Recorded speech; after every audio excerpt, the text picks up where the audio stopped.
Newcastle United are on fire after smashing 2 goals past Nottingham Forest. Whoa, hold it! This is a crime scene! Momentum is building. So from the Bruno Guimarães masterclass, to Waltermaid's scary stats, to Eddie Howe's defensive evolution. Plus, we'll also reveal the details behind Newcastle's potential free transfer and more. As per, join us as we'll break it all down and discuss the 5 things we learned from Newcastle United, 2 Nottingham Forest 0.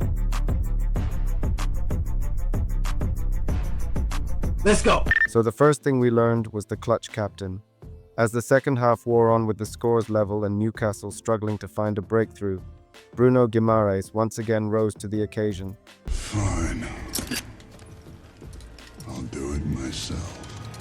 The Brazilian midfielder pressed Morgan Gibbs-White into a mistake before firing a spectacular strike past Matt Sells to put the Magpies in front. Moments later, he won the penalty that sealed a 2-0 victory. A performance that perfectly captured his leadership, composure, and determination to deliver when it mattered most. Defensively, Bruno was immense. He covered ground tirelessly, pressed intelligently, and won more tackles than any other player on the pitch. His influence extended to every phase of play, linking defense and attack seamlessly, and setting the tempo for Newcastle's midfield. With a 9.4 match rating, he was clearly the standout performer of the evening. Bruno's display was backed by strong numbers: 70 total touches, 54 passes attempted, 44 completed, and 12 passes into the final third, showing how involved he was in progression. He also won 5 fouls, made 4 recoveries, and completed 3 tackles while contributing 2 shots and 1 goal. That performance took his Newcastle tally to an incredible 50 goal contributions, consisting of 24 goals and 26 assists. It was a captain's performance in every sense, and he rightly deserved the Player of the Match award. Not to sound like a broken record, but Sandro Tonali continues to prove he's a truly magnificent footballer. With a 7.1 match rating, the Italian was tireless and precise, covering every blade of grass and driving the team forward from midfield. He was unlucky not to score with a stunning volley from a Kieran Trippier pass, which showcased his exceptional technique and attacking instinct. Tonali's all-action energy and intelligence were key to Newcastle's control in the second half. He transitions play effortlessly, presses aggressively, and brings balance to the midfield. It's no surprise he currently ranks 5th among Premier League midfielders for progressive actions, a testament to his consistency and influence in possession. Simply put, Sandro Tonali is an elite-level midfielder, a player who could fit into any team in world football. Newcastle must ensure he's tied down to the longest and best contract possible, because performances like this show just how vital he is to Eddie Howe's project. Then the second thing we learned was Nick Waltermaid's efficiency. Nick Waltermaid continues to announce himself as one of the most exciting forwards in the Premier League right now. The young German striker once again delivered at St James's Park, converting a stunning penalty into the top corner with ice-cold composure to seal a vital win for Newcastle. Despite missing 2 big chances earlier in the game, one denied by Morato and the other by the crossbar, he showed incredible character to step up and bury the spot kick in emphatic fashion. Statistically, Waltermaid's performance underlined his growing maturity. He finished with a 7.3 match rating, scoring 1 goal from 1.37 expected goals, XG, completing 17 out of 17 passes, 100% accuracy, and registering 1 key pass. He also won 4 of 6 ground duels and 2 aerial duels, showing his all-round involvement and willingness to battle. Though he missed 2 big chances, his overall performance reflected an intelligent striker learning quickly at Premier League pace. That goal marks 3 in his last 3 games for Newcastle, an outstanding return for a player still adapting to English football. Even more impressively, Waltermaid has now scored 4 goals from just 8 shots across all competitions, a remarkable level of efficiency. His form has put him in elite company.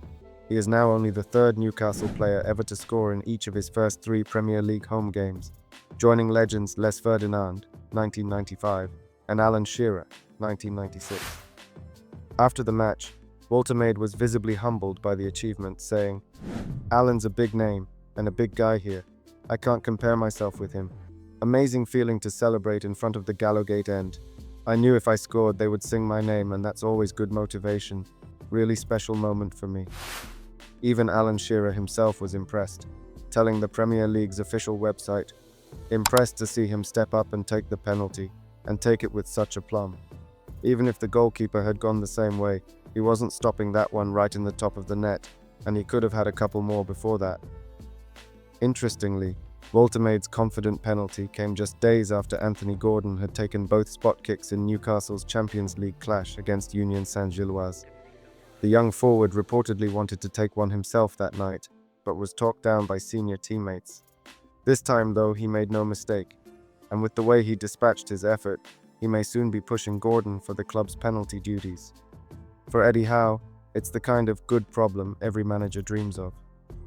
Between Gordon and now Woltermade, Newcastle have multiple confident, capable penalty takers, and perhaps more importantly, a striker in red-hot form who's quickly winning over the Gallowgate faithful, then moving on to the emerging wall of steel at the back.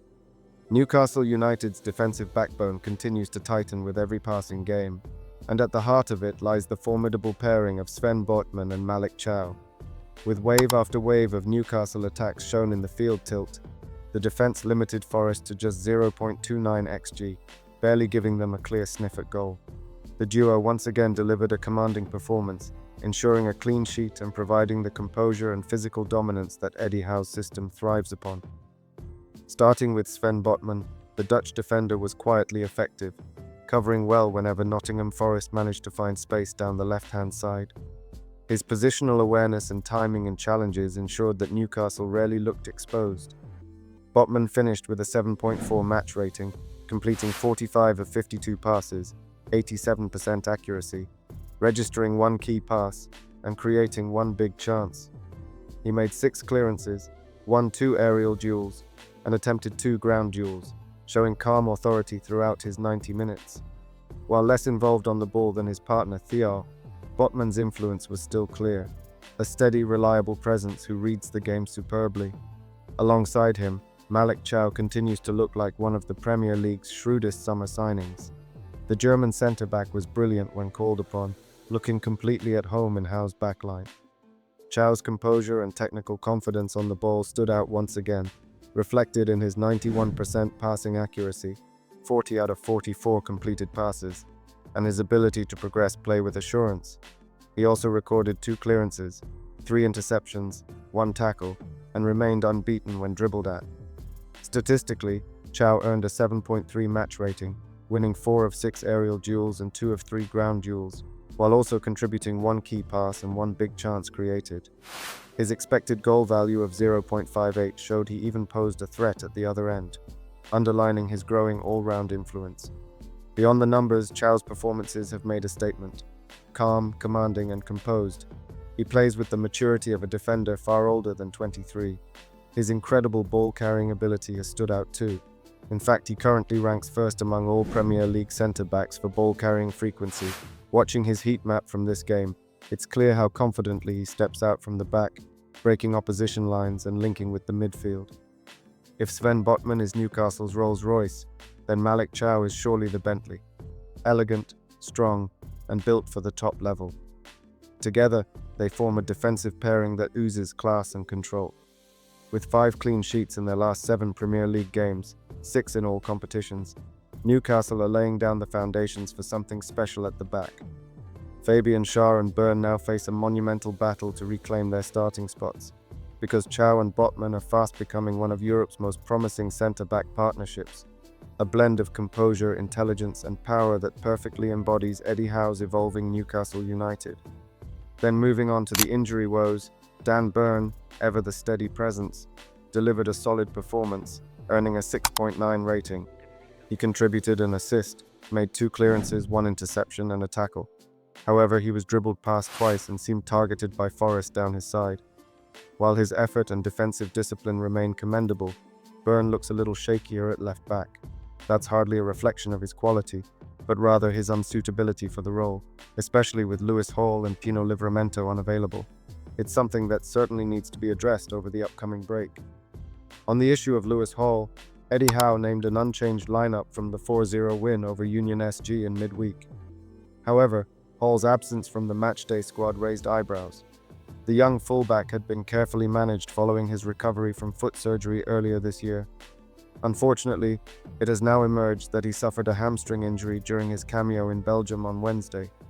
Howe described it as a real blow, noting that the 21-year-old will need a rescan in about 10 days to determine the full extent of the problem. He felt his hamstring against Union, which was a real blow for us, Howe explained. We've been trying to manage him back. Unfortunately, he just felt something in that game. We've had it scanned. Before we get conclusive evidence of how long he'll be out, he needs another rescan in about 10 days, so it's not going to be a short-term injury. We hope it's not going to be a long-term one, but we don't know yet. With Tino Livramento still out for another 7 weeks, and Dan Burn no longer an ideal option at left back, Newcastle's full-back depth is being tested once again. After a year full of fitness challenges for Hall, the hope will be that this latest setback is minor, and that he can recover swiftly. Jacob Ramsey was also omitted from the squad for the victory over Forest. The summer signing from Aston Villa has not suffered a setback, but Eddie Howe decided not to take any chances with a 2-week international break ahead. "He's good," said Howe. "He's trained for 2 days. I just made the decision that I didn't want to risk him and potentially set him back again. I want to give him the 2 weeks of the international break to make sure he's ready for the next game." Meanwhile, there was another unfortunate update on Yoane Wissa. According to Keith Downie, the forward has suffered an injury setback, with his knee problem set to keep him sidelined longer than initially anticipated. The original 4-5-week recovery timeline has now been extended to around 8 weeks, pushing his expected return date to early November, likely for the away fixtures against West Ham or Brentford. Wissa reportedly saw a specialist this week who recommended a longer recovery period. The 29-year-old is yet to make his debut for the club, having not featured in a match or training session so far. With the growing injury list, Newcastle might have to explore short-term solutions. However, the issue is that the club currently has a full 25-man Premier League squad, leaving no room for a free agent signing.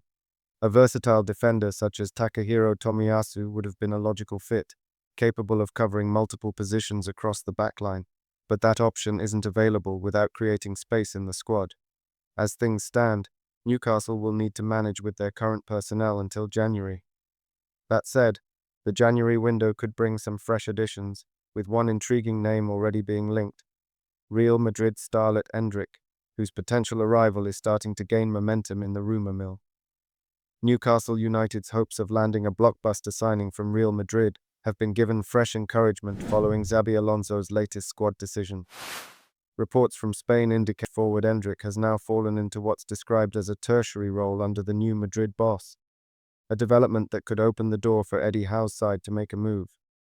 Team Talks insider Dean Jones recently revealed that Howe is eager to bring in another forward option in January. However, Endrick has now re-emerged as a realistic alternative, especially given his current struggles for game time at Madrid. When Real Madrid struck their €70 million deal with Palmeiras back in December 2022, the 19-year-old was tipped to be the next global superstar. But with Kylian Mbappe now the undisputed first-choice striker and young Gonzalo Garcia surprisingly leapfrogging him in the pecking order, Endrick's future in the Spanish capital is suddenly uncertain. According to Marca, the Brazilian has gone from having a secondary role last season to a tertiary one this campaign, having not featured in any of Madrid's opening matches despite being fit.